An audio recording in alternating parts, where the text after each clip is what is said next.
Hello student, we are discussing about the different metallurgical processes. In this sequence, we are studying about the reduction of oxide to the metal and we studied about the thermodynamic principles of metallurgy. Today, we will take the electrochemical principles of metallurgy. In electrochemical principles of metallurgy, in this case, the reduction of highly reactive metals, we know that here chemical reduction is not feasible. Hence, electrolysis is to be carried out by adding some reducing agent. एक common reaction है electrochemistry में, उस chapter को भी हम अभी लेंगे बाद में. नेक्स्ट इक्वेशन डेल जी ये है, del G equal to minus n E nought F. ये हमें del G means free energy और इलेक्ट्रोपोटेंशियल में रिलेशन बताती है. Here n is the number of electrons, n is the number of electrons.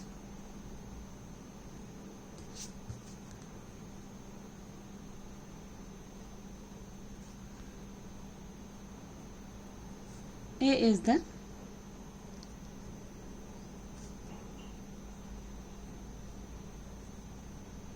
electrode potential.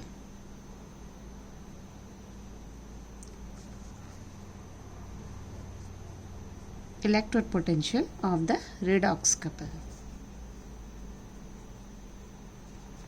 And F जो है ये Faraday constant है. इसकी वैल्यू है 96,500 पर मोल कूलम में, coulomb per mole. Since more reactive metals have large negative values of the electrode potential, hence their reduction is very difficult. If the difference of two value of this E, electrode potential of redox couple, is positive, then del G will be negative. Del G will be negative, and a less reactive metal can be obtained from its salt by more reactive metal. Means more reactive metal will reduce less reactive metal. In other words, we can say that more reactive metal will go to the solution. एक simple सी reaction लेके हम इस बात को देखेंगे. Copper है, इससे ज़्यादा रिएक्टिव है आयरन इलेक्ट्रोकेमिकल सीरीज में, तो कॉपर को उसके सॉल्ट सॉल्यूशन से Fe हटा देगा. Cu सॉलिड फॉर्म में आ जाएगा, यहाँ पर ये आयनिक फॉर्म में है, और आयरन जो है वो सॉल्ट सॉल्यूशन में चले जाएगा. इस प्रिंसिपल पर ये काम करता है. जनरली एक्सट्रैक्शन ऑफ एल्युमिनियम में इसका यूज़ होता है. कैसे ये हम देखते हैं. एक्सट्रैक्शन ऑफ एल्युमिनियम आपको पता है बहुत कॉमन और है एल्युमिनियम का, एल्यूमिना जिसको हम बॉक्साइट भी कहते हैं. ये आइसोलेट जनरली एल्युमिनियम किया जाता है अपने और बॉक्साइट से. इसमें इम्प्योरिटीज़ होती हैं सिलिका की, SiO2 के रूप में प्रेजेंट होता है. फेरस ऑक्साइड की होती हैं FeO, और टाइटेनियम ऑक्साइड TiO2, ये इम्प्योरिटीज़ के रूप में होते हैं.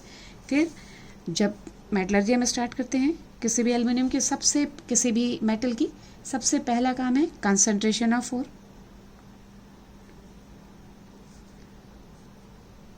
सबसे पहला है कि मिनरल से ओर का सिलेक्शन करना. सेकंड में आता है हमारा कंसंट्रेशन ऑफ ओर. यहाँ पर लीचिंग की जाती है एल्यूमिना की. It is carried out by leaching. In this process हमारा यहाँ पर मेन काम है कि ये सारी इम्प्योरिटीज़ को हटा के एल्यूमिना को प्योर फॉर्म में लेना. ये हाइड्रेटेड रूप में भी प्रेजेंट होता है, तो भी इसको हीटिंग करके इसका मॉलिक्यूलर वाटर भी हटा दिया जाता है. तो Al2O3 प्योर एल्यूमिना यहाँ से हम ऑब्टेन करते हैं कंसंट्रेशन ऑफ ओर में. सेकंड है electrolytic reduction.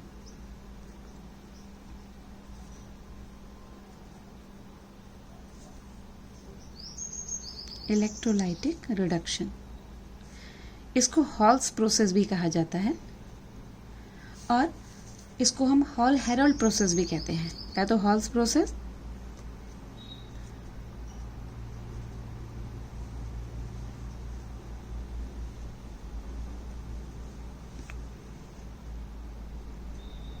Hall Harold process भी कहा जाता है।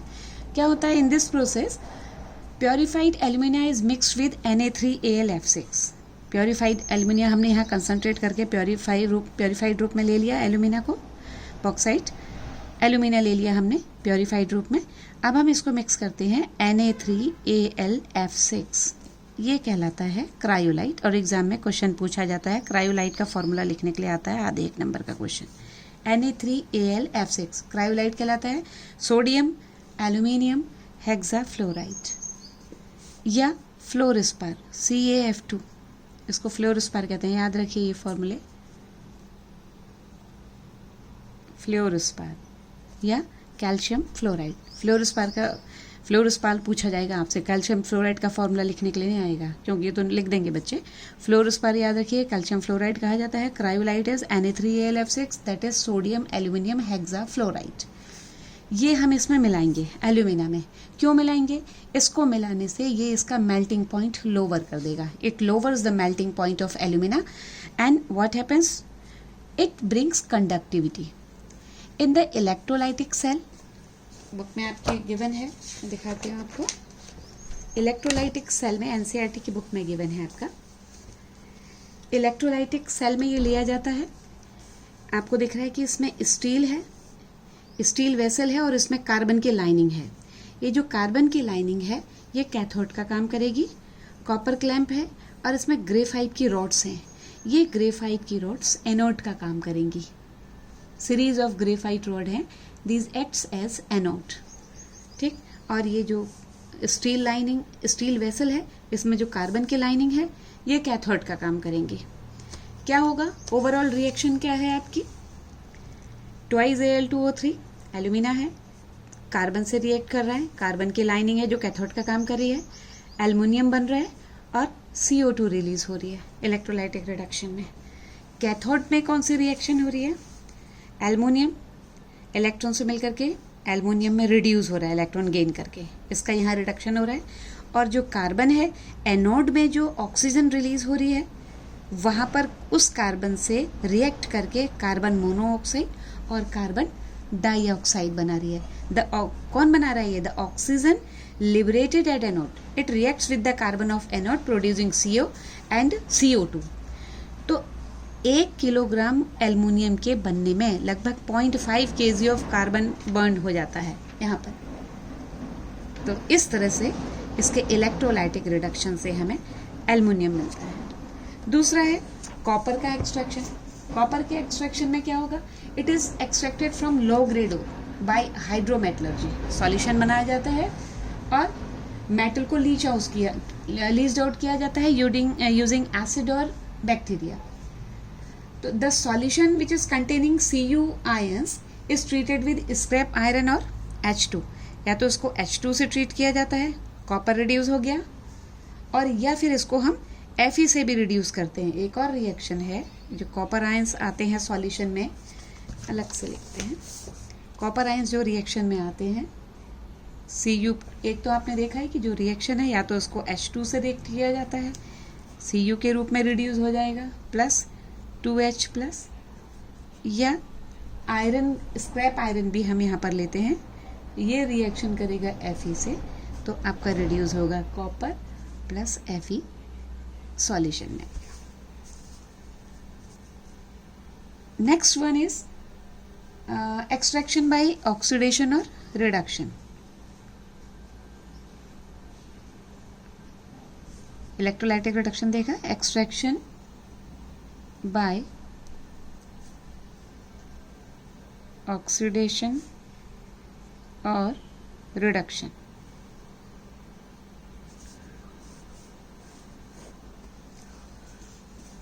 रिडक्शन के अलावा कुछ एक्सट्रैक्शंस ऐसे हैं जो कि ऑक्सीडेशन पर बेस्ड हैं। अभी आपने देखा यहाँ सब पहले वाली इन रिएक्शंस में आप देखा ये सब रिडक्शन हो रहा है। कुछ ऐसे भी हैं एक्सट्रैक्शन जो कि ऑक्सीडेशन पर बेस्ड हैं। For example extraction based on redox बताते हैं आपको कुछ। लेते हैं क्लोरीन का, एक्सट्रैक्शन ऑफ क्लोरीन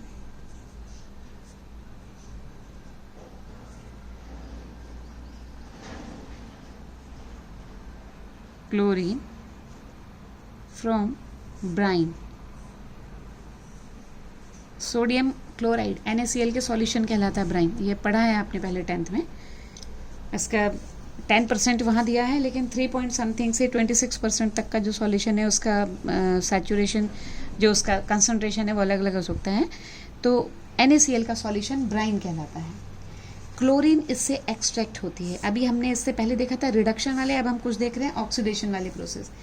ठीक, ब्राइन से ऑक्सीडेशन रिएक्शन होगी. NaCl कॉमन सॉल्ट का भी फॉर्मूला है, आप जानते हैं. It gives Na+, aqueous solution में आ रहे हैं, एंड Cl-. तो कैथोड में क्या होगा? कैथोड में जो रिएक्शन होगी 2Na+, H2O + 2E, ये बनेगा यहाँ सोडियम का hydroxide plus H2 at cathode.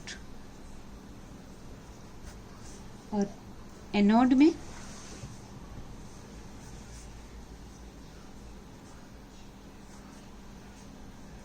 Chlorine, anode में आपको क्लोरीन मिलेगा.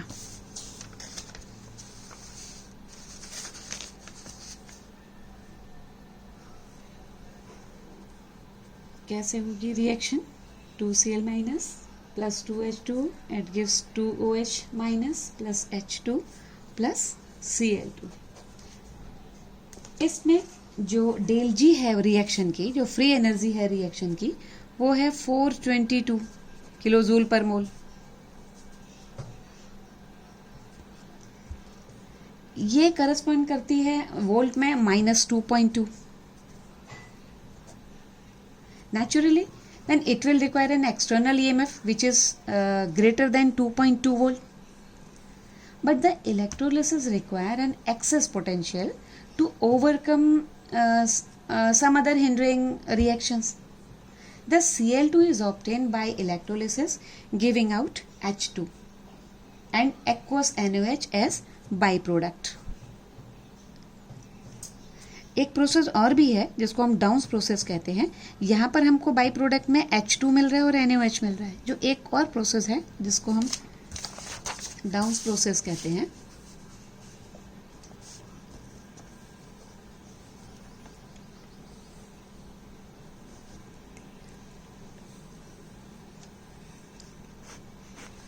उसमें क्या करेंगे?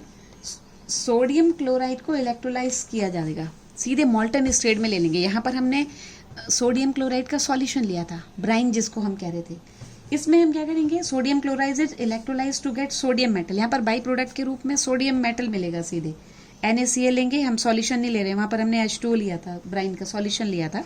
NaCl अपने आयंस में ब्रेक होगा, Na+ एंड Cl-. आप कैथोड में Na+ सोडियम मेटल के रूप में मिलेगा कैथोड में, और एनोड में क्लोरीन.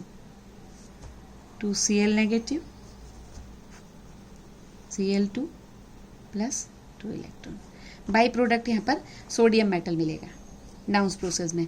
तो आपने जो पहले देखा था उसमें आपने ब्राइन लिया था, सोडियम क्लोराइड का सॉल्यूशन लिया था. यहाँ पर आपने NaCl लिया है, मॉल्टन स्टेट में लिया है. उसमें इलेक्ट्रोलिसिस करने पर उसमें आपको बाई प्रोडक्ट के रूप में सोडियम मिला कैथोड में, और एनोड में क्लोरीन. ऐसे ही हमने देखा था कि गोल्ड और सिल्वर की हमने देखा था कि लीचिंग हो रही है. एक्सट्रैक्शन ऑफ गोल्ड में सॉल्यूशन लेते हैं हम या तो KCN का और या फिर NaCN का, सोडियम साइनाइड या KCN पोटेशियम साइनाइड का सॉल्यूशन लेते हैं. क्या होगा इसमें? जो ज़्यादा इलेक्ट्रोपॉजिटिव है वो लेस इलेक्ट्रोपॉजिटिव को डिस्प्लेस कर देगी. देखते हैं इसको भी.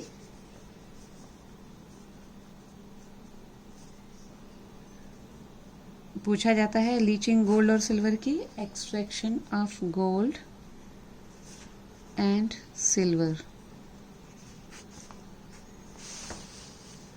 The extraction of gold silver involves the leaching. आपको पता ही है, the metal with Cn- ion, हम कॉमन ऐसे लिख दे रहे हैं. वैसे जनरली जो साइनाइड आयन है वो हम लेते होता है जनरली सोडियम साइनाइड का या KCN पोटेशियम साइनाइड का. ये भी एक ऑक्सीडेशन रिएक्शन है। ठीक, इसमें क्या होगा, जब ये हमारा सॉल्ट सॉल्यूशन में आ जाएगा तो हम ज़्यादा इलेक्ट्रोपॉजिटिव मेटल से लेस इलेक्ट्रोपॉजिटिव मेटल को डिस्प्लेस कर देंगे सॉल्यूशन से। ठीक है, आपको पता ही है कि गोल्ड जो है बहुत लीस्ट रिएक्टिव है, तो नेटिव स्टेट में मिलता है। The leaching process is intended to concentrate the gold metal. यहाँ पर लीचिंग करवाई इसलिए जा रहे हैं कि गोल्ड को और कंसनट्रेट करने के लिए। तो क्या केमिकल रिएक्शन इसमें होगी, दिखाते हैं आपके एनसीईआरटी में।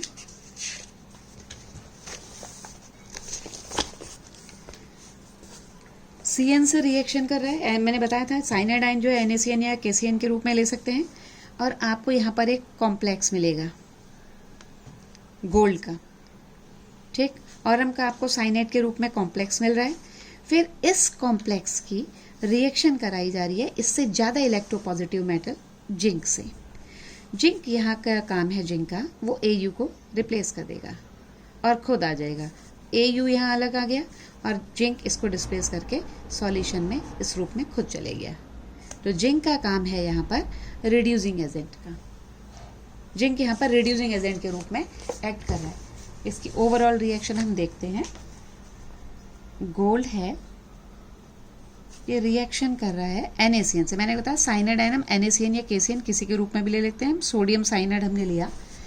ठीक, इसकी रिएक्शन जब सॉल्यूशन में हो रही है +2H2O, ये बना रहा है 4NaAu CN twice 2. It is sodium diocyanate aurate. Sodium dicyanide दो हैं, ऑरेट। ये इसके नेमिंग के लिए भी बाद में एक चैप्टर आएगा आपका कोऑर्डिनेशन कंपाउंड, वहां से आपको पता चलेगा। अभी ये ध्यान है कि सोडियम डायोसाइनो ऑरेट ये एक कॉम्प्लेक्स है, और प्लस यहाँ पर बनेगा 4NaOH। ठीक, अब इसको हमें यहाँ पर चाहिए गोल्ड और हम चाहिए हमें यहाँ पर, तो हम क्या करेंगे, इसकी जो ज़्यादा इलेक्ट्रोपॉजिटिव मेटल है उससे रिएक्शन कराएंगे इसकी। फिर ट्वाइस NaAu CN2, इसके रिएक्शन हम यहाँ पर कराएंगे Zn से, तो हमें मिलेगा Na, जिंक उसको डिस्प्लेस करके खुद आ जाएगा यहाँ पर Zn CN4 plus twice Au, ये प्रेसिपिटेट मिल जाएगा गोल्ड का आपको। और ये आपका बन गया सोडियम टेट्रासाइनो जिंकेट। ठीक, ये सॉल्यूशन के रूप में आ गया और उसने गोल्ड को अलग कर दिया, गोल्ड प्रेसिपिटेट हो गया यहाँ पर। ठीक, ऐसे ही एक्सट्रैक्शन ऑफ सिल्वर में होगा, देख लेते हैं इसको भी। एग्जाम में तो इतना सिंपल क्वेश्चन भी पूछ लिया जाएगा यहाँ पर कि जो लीचिंग है कौन सा सॉल्यूशन है, आपको वहाँ पर खाली साइनाइड आयन के रूप में भी ऑप्शन हो सकता है, या सोडियम साइनाइड या पोटेशियम साइनाइड के रूप लीचिंग किससे की जाती है। एक्सट्रैक्शन ऑफ सिल्वर सेम है यहाँ पर भी, बस गोल्ड की जगह सिल्वर आ जाएगा। 4Ag plus 8NaCN plus O2, same reaction है, plus twice H2O, it gives 4Na, gold की जगह सिल्वर आ गया, Ag CN2 प्लस 4NaOH। ठीक है, फिर इसकी रिएक्शन होगी जिंक से।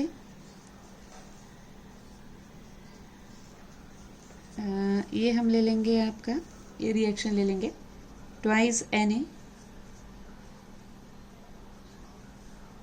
Ag CN2, जब ये जिंक से रिएक्शन करेगा तो फिर वही Na2 Zn CN4 और Ag प्रेसिपिटेट हो जाएगा।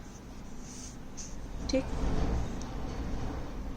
सोडियम और यहाँ पर साइनो कितने हैं, 4, टेट्रासाइनो जिंकेट, सोडियम डाइसाइनो आर्जेंटेट। अभी कोऑर्डिनेशन कंपाउंड हम पढ़ेंगे, उसमें इनकी नेमिंग जानेंगे, बस आप पर अब यहाँ पर इतना ही जानिए। सोडियम डाइसाइनो आर्जेंटेट, सोडियम टेट्रासाइनो जिंकेट, ये इनके नाम है। रिएक्शन में आपको साफ दिख रहा है कि जिंक जो है रिड्यूसिंग एजेंट का काम कर रहा है, उससे ज़्यादा वो है, इसको हटा दे रहा है रिएक्शन से, और ये प्रेसिपिटेट हो जा रहा है यहाँ पर गोल्ड और यहाँ पर सिल्वर। तो ये देखा हमने इलेक्ट्रोकेमिकल प्रिंसिपल जो इन्वॉल्व हैं डिफरेंट मेटल्स में। और अभी तक हमने मेटलर्जी में देखा iron, copper, zinc, aluminium, gold, silver और क्लोरीन।